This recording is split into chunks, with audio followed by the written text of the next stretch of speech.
পুনরায় জলদস্যুদের কবলে পড়ার শঙ্কা এড়িয়ে অবশেষে দুবাইয়ের হামরিয়া বন্দরে নোঙ্গর করেছে বাংলাদেশি মালিকানাধীন জাহাজ এমবি আব্দুল্লাহ। 11.5 নটিক্যাল মাইল গতিতে চালিয়ে জাহাজটি বাংলাদেশ সময় রবিবার বিকেল 5টার দিকে হামরিয়া বন্দরের বহিনোঙ্গরে ব্র্যাভো অ্যাঙ্কারেজে নোঙ্গর করে। জোয়ারের সময় এটি প্রধান জেটিতে ভিড়ে জাহাজে থাকা 55,000 মেট্রিক টন কয়লা খালাস প্রক্রিয়া শুরু করবে বলে জানিয়েছেন জাহাজের ক্যাপ্টেন।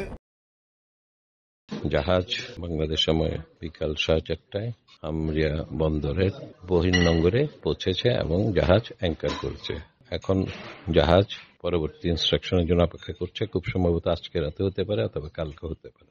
দীর্ঘ 1 মাস জিম্মি থাকার পর 14 এপ্রিল ভোরে মুক্তিপণের টাকা পেয়ে জাহাজ থেকে নেমে যায় জলদস্যুরা। এরপর পরে জাহাজটি দুবাইয়ের হামরিয়া বন্দরের উদ্দেশ্যে সোমালিয়া উপকূল ত্যাগ করে।